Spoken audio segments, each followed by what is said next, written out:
بسم اللہ الرحمن الرحیم۔ سورہ صاد میں حضرت سلیمان علیہ السلام کی آزمائش اور خدا تعالیٰ کی جانب سے ابتلا کا ایک مجمل واقعہ اس طرح مذکور ہے: اور بے شک ہم نے سلیمان کو آزمایا اور ڈال دیا ہم نے اس کی کرسی پر ایک جسم۔ پھر وہ اللہ کی جانب رجوع ہوا، کہا اے پروردگار مجھ کو بخش دے اور مجھ کو ایسی حکومت عطا کر جو میرے بعد کسی کو میسر نہ آئے، بلا شبہ تو ہی بخشنے والا ہے۔ تب ہم نے اس کے لیے ہوا کو مسخر کر دیا کہ وہ اس کے حکم سے نرم رفتار سے چلتی تھی جہاں وہ پہنچنا چاہتا تھا۔ بظاہر ان آیات میں ظاہر نہیں کیا گیا کہ حضرت سلیمان علیہ السلام کو جب آزمائش پیش آئی تو وہ کیا تھی، صرف اس قدر اشارہ ہے کہ ان کی کرسی پر ایک جسد ڈالا گیا۔ لیکن بعض مفسرین، جن میں امام رازی رحمۃ اللہ علیہ شامل ہیں، انہوں نے اس کی تفسیر یوں بیان کی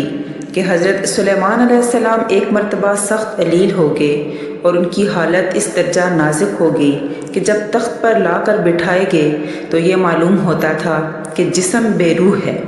اس کے بعد اللہ تعالیٰ نے ان کو صحت عطا فرمائی۔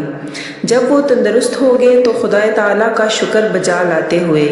انہوں نے پیغمبرانہ شان کے مطابق مغفرت طلب کی اور اپنی بیچارگی کا اظہار کیا، اور پھر دعا مانگی کہ خدایا مجھ کو لاسانی حکومت عطا فرما۔ جبکہ بعض مفسرین کہتے ہیں کہ ایک مرتبہ حضرت سلیمان علیہ السلام نے یہ سوچا کہ میں اس شب میں اپنے حرم کے ساتھ ازدواجی فریضہ ادا کروں تو میری ہر ایک بیوی سے لڑکا پیدا ہوگا اور وہ میدان جہاد کا مجاہد بنے گا، مگر اس خیال کے ساتھ انشاءاللہ کہنا بھول گئے۔ خدا تعالیٰ کو ایک اولو العزم پیغمبر کا یہ طرز پسند نہ ہوا اور اس نے حضرت سلیمان علیہ السلام کے اس دعوے کو اس طرح غلط ثابت کر دیا کہ تمام ازواج مطہرات میں سے صرف ایک بیوی کے مردہ بچہ پیدا ہوا،